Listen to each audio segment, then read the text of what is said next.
Assalamualaikum warahmatullahi wabarakatuh. Pada hari ini kita akan melakukan praktikum keperawatan dasar dengan perasat vulva higien. Sebelumnya saya akan memperkenalkan alat-alat yang diperlukan pada saat melakukan vulva higien.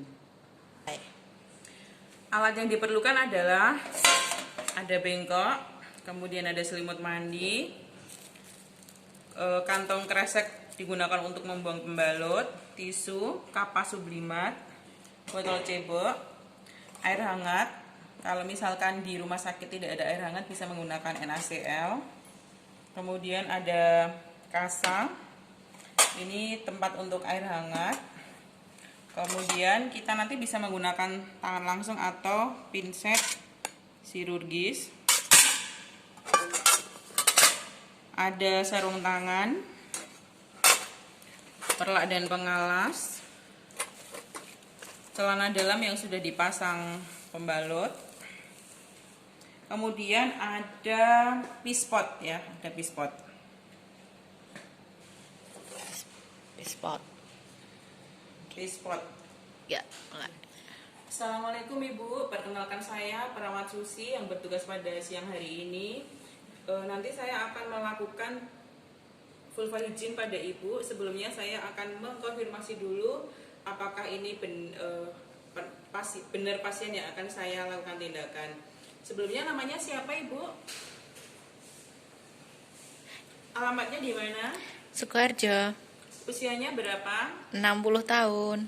Ya, coba kita lihat, dicek dengan gelang tangannya apakah sudah sesuai atau belum. Nah, ternyata identitasnya sudah sesuai. Ya. Ibu, ini nanti kita akan melakukan vulva higien, di mana tujuan dari vulva higien itu adalah untuk mencegah agar tidak terjadi infeksi pada bagian kemaluan ibu, kemudian memberikan rasa nyaman sehingga daerah vulva menjadi lebih bersih dan merasa lebih nyaman. 1, 2, 3. Untuk langkah-langkahnya, nanti mohon maaf saya akan membuka bagian pakaian bawah, terus kemudian saya akan membersihkan daerah kemaluan ibu dengan menggunakan air hangat. Nah, selanjutnya nanti ikuti langkah-langkah saya ya. Yang harus kita lakukan adalah menutup sampiran, yaitu menjaga privasi dari pasien atau menutup pintu.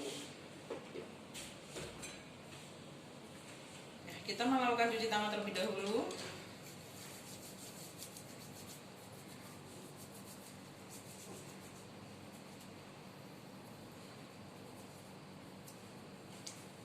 Kemudian kita mengganti selimutnya dengan menggunakan selimut mandi. Caranya bisa dengan kita pegang ujungnya ini ya, dengan ujungnya seperti ini.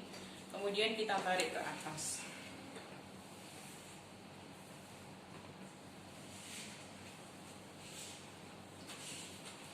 Sudah siap, kita bisa lepaskan bagian bawah dari pakaian. Sebelum kita membuka pakaian bagian bawah, kita bisa pasangkan perlak terlebih dahulu dengan cara memposisikan perlak berada di tengah-tengah bokong seperti ini. Kemudian kita minta pasiennya untuk mengangkat bokongnya dan menggulungnya.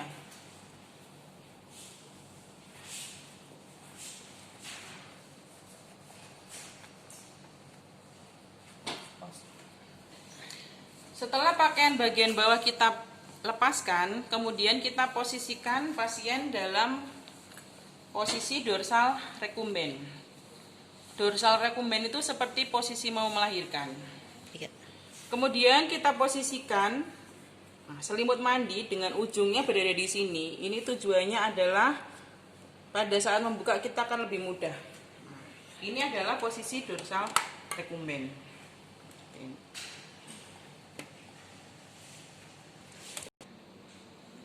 Ya, kita kemudian menggunakan sarung tangan. Nah, dipegang bagian luar karena luar dianggap steril. Walaupun sebenarnya untuk vulva higien ini prinsipnya adalah bersih. Jadi sarung tangan ini fungsinya adalah untuk melindungi perawat.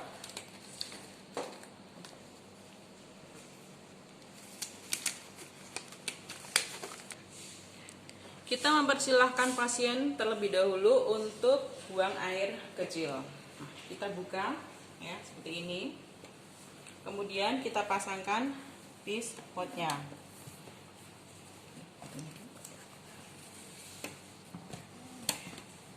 Kita tunggu. Apakah sudah? Jika sudah selesai, maka kita bisa ceboki ya dengan menggunakan botol cebok dengan cara memencet. Dibuka labionya. Ya, dibuka labionya. Kemudian dilap dengan menggunakan tisu dari atas ke bawah. Kita tarik pisotnya, angkat bokongnya Ibu. Selanjutnya kita mendekatkan alat-alat yang diperlukan pada saat vulva hygiene. Ada bengkok. Ini bengkok, kita dekatkan di sini. Kemudian kita buka penutupnya. Ya. Tidak usah sampai terlalu terbuka. Kemudian kita bisa menggunakan pinset sirodis ini, ya, ambil 2. Kemudian ambil kapas sublimat. Kapas sublimat bisa yang berbentuk bulat maupun berbentuk kotak. Kemudian kita celupkan pada air hangat. Setelah itu diperas.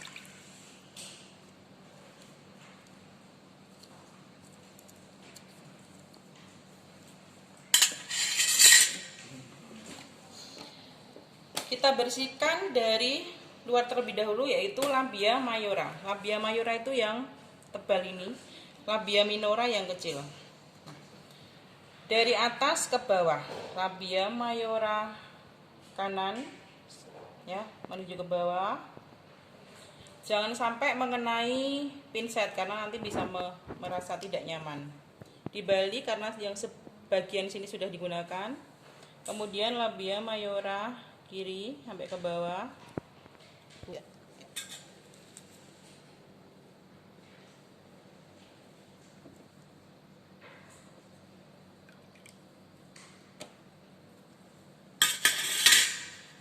Kemudian labia minora, mohon maaf. Labia minora ya. Dari atas ke bawah. Labia minora, dan yang terakhir adalah di bagian tengah dari atas ke bawah. Ini menggunakan kapas bukan kasa karena kapas lebih lembut ya. Kemudian yang terakhir adalah kita lap dengan menggunakan tisu.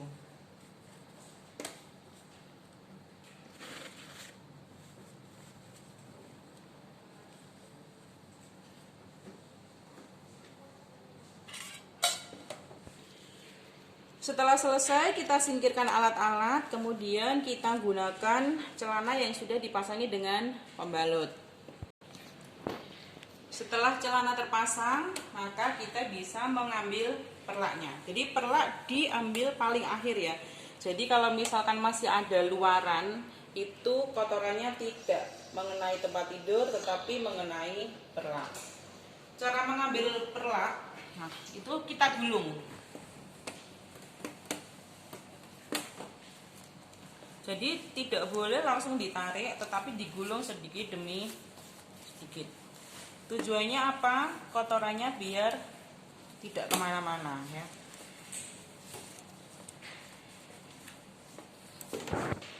Jika sudah selesai, maka posisikan pasien seperti semula.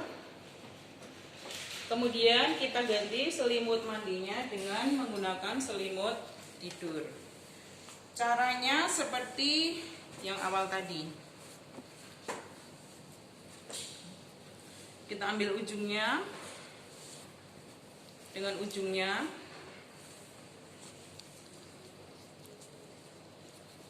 Ujungnya dengan ujungnya.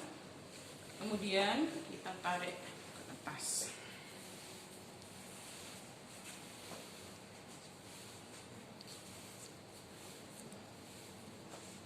kita singkirkan ini selimut madi di keranjang. Ya. Selanjutnya kita lepas sarung tangan. Pegang bagian telapak tangan, dibalik, ya. Kemudian dilipat jadi satu. Nah, bagian dalam luar menjadi dalam kita buang ke bengkok.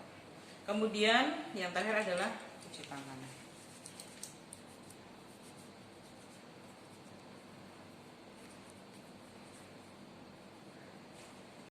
Untuk tahap yang terakhir adalah tahap terminasi, yaitu tahap evaluasi di mana kita melakukan evaluasi dari tindakan yang sudah kita lakukan tadi. Ya. Bagaimana Ibu yang dirasakan, apakah sudah merasa lebih nyaman setelah daerah kemaluannya dibersihkan? Iya.